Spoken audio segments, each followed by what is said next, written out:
All right, it's that time again, the Austin area real estate market update for July 2022. My name is Pauly Campanaro, owner of the Vision Realty Group. Let's jump in. Okay, so for July 2022 in the greater Austin area, man, we've been seeing ups and downs and all arounds for the last several months. And for July, we've begun to see some stabilization. So we have Travis County and Williamson County, the two major counties that incorporate the greater Austin area. Now we do have other counties around us, but those are the two main counties that incorporate the greater Austin area. And for Travis County, the last 90 days have been rather volatile. Have seen almost 12% depreciation, depending on the area, but we've seen some significant depreciation, while Williamson County has remained rather stable. And for the month of July, we finally see Williamson County break and lose $25,000 in median price point value. It was hanging around $510,000. We've come down from June to July from $510,000 to $485,000. That's a 5% depreciation rate for the Williamson County area, while Travis County has actually stayed even. So their median sales price point for June was right around $610,000, stayed there for July. And so what's that tell us? There's some stabilization occurring, and the doom and gloom of the real estate market crashing really isn't happening yet. Or now. Now, look, I really don't think that it's going to happen. I do think we're going to see some further depreciation. There are just too many dynamics in regards to supply versus demand. There's still just too much demand for the amount of supply, because we're still tracking significantly below the 2017 to 2019 numbers. We'd actually have to double our inventory from this point to get back to where we were in the 2017 to 19 years. And remember what was happening for appreciation at that time. It was still going up. And interest rates, by the way, were closer to where we're at now. So while people want to feed into the fear and the doom and the gloom, the matter of the fact is that the dynamics just are not there right now. Now, obviously, things can happen, but based off of the numbers, and the numbers always tell a story, we're just not there yet. Okay, so let's dive into a little bit more of the numbers, and then what that may mean to you in regards to whether you should move forward or not as a buyer or seller. So closed sales for both counties are down a couple hundred homes month over month. The new listings are down 300 homes in Williamson County, 400 homes in Travis County. So homes new to the market are down. So closed sales are down, a couple hundred homes for each county. New listings are down, so new homes to the market are down. Active listings for both of those counties are up. So 500 plus homes or so for Williamson County, 800 plus homes or so for Travis County, currently active listings. Okay, what does that tell us? That while not as many people are coming to market, homes have been sitting on the market longer. Now this is month over month, by the way. Okay, so month over month active listings on the market, it's plus 500, plus 800 in Williamson and Travis County. That's a pretty good number of homes. It's not an alarming, significant number, but it's a pretty fair number of homes that are sitting on the market. And we're seeing that as listing agents. We list a lot of property at the Vision Realty Group in Austin, Texas, that the days on market are piling up. And so, again, while we're not in an alarming state of days on market or inventory, we have seen quite an increase in the number of homes that are just sitting and not selling. By the way, on a quick side note, which homes are selling?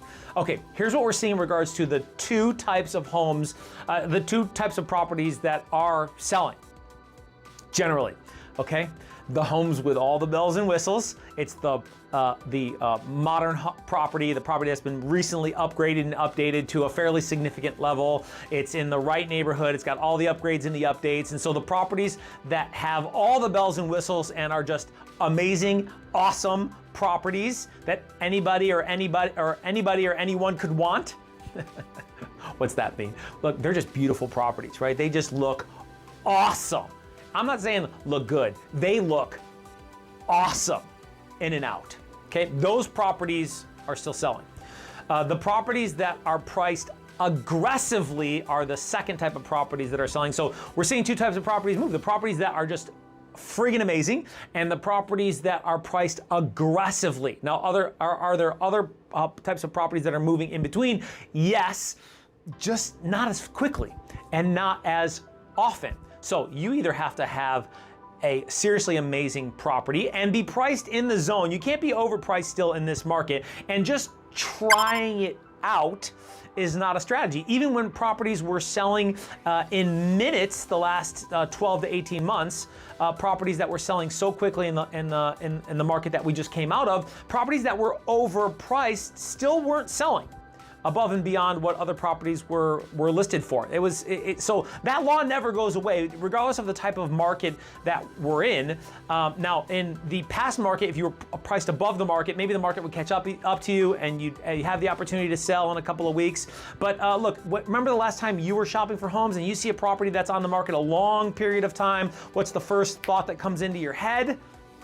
What's wrong with it, right? And so that's what buyers think regardless of market. And in this market, when you're priced above and beyond the comps, the most recent comparable properties that are for sale or have sold, look, people just won't even come see the property, even if it looks great on the internet. They're seeing the property on multiple websites, and they see that the property looks great, but it's priced high. That strategy never works. Okay, and so you want to be able to still be priced in the zone if you are that property that has all the bells and whistles and it's just a fantastic and great property. And then you have the properties that need to be priced lowest. And even we're seeing, if you're not in the top 3 in regards to pricing, and by top 3 I mean top 3 in the lowest pricing, then you may not be moving. Even if you're priced 2 or 3, you may not be moving. Even if you're priced 1, you might not be moving.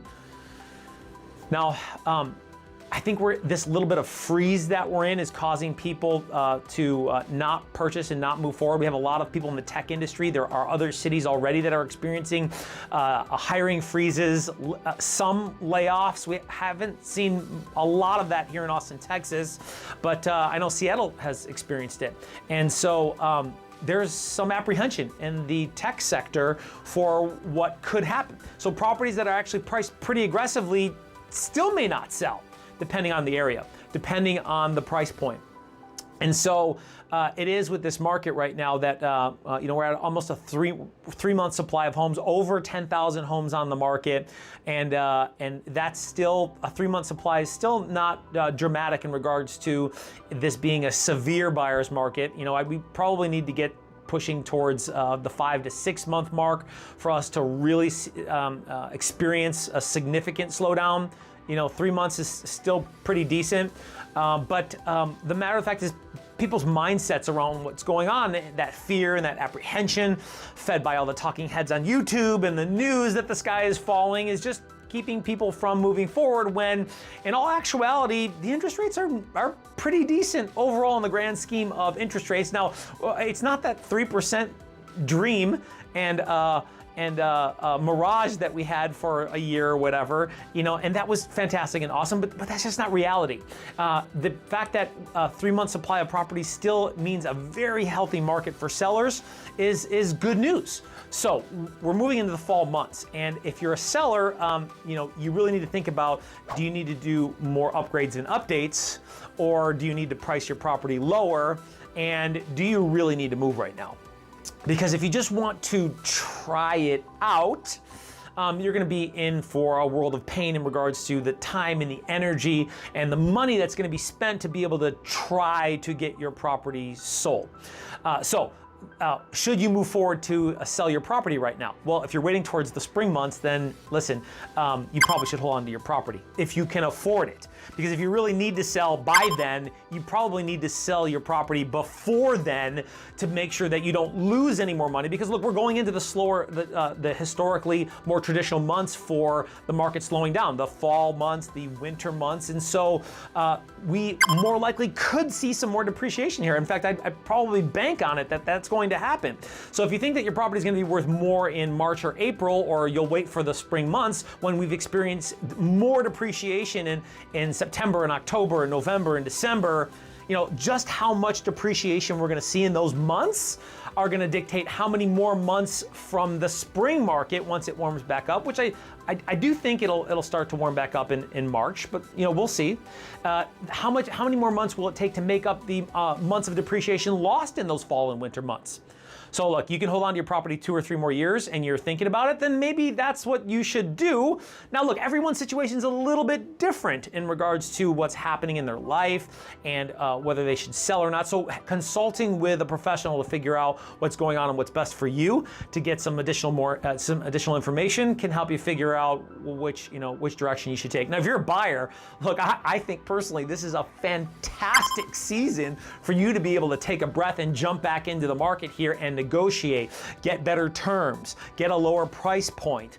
And if you can afford it and you feel comfortable in your job security, to move forward and buy a property, because I do believe that in the near future, we're going to see continued stabilization and then again see appreciation. I don't think we're going to see those months where things were just crazy and ridiculous and we're seeing 10% appreciation in a month. Could happen, but I think that we're going to see some normalization based off of obviously inflation and economic conditions and things that will cause our market to get back to normal. So I think we'll be able to look back in 6 months or 9 months and go, man, that was a nice little season to jump in. I wish I would have done it, especially if interest rates are headed up, which many people believe that they will, as they have already. So, even if we see some depreciation, but interest rates go up, those things can offset each other, and you waited for nothing. So, look, again, is it the right time to move forward for you? Well, look, you need to sit down and really look at the numbers, see what's going on with the market in your little part of the world, your little micro environment in regards to your neighborhood, and be able to consult with a professional who can help you figure out what those numbers mean and how they may affect you, what your net would be after costs and taxes and commissions and all that stuff, to make sure that that is in alignment with where you're going and what's best for you and your family. And so look, there's just so much volatility and so many factors in this market. Making sure that you have the right information is as critical as ever. Having the right strategy if you're going to jump in the market is as critical as ever. Hey, your vision, our mission. Vision Realty Group, serving the greater Austin, Texas area. Hey, subscribe, share, tell your friends. Hey, we appreciate you. Have a great day.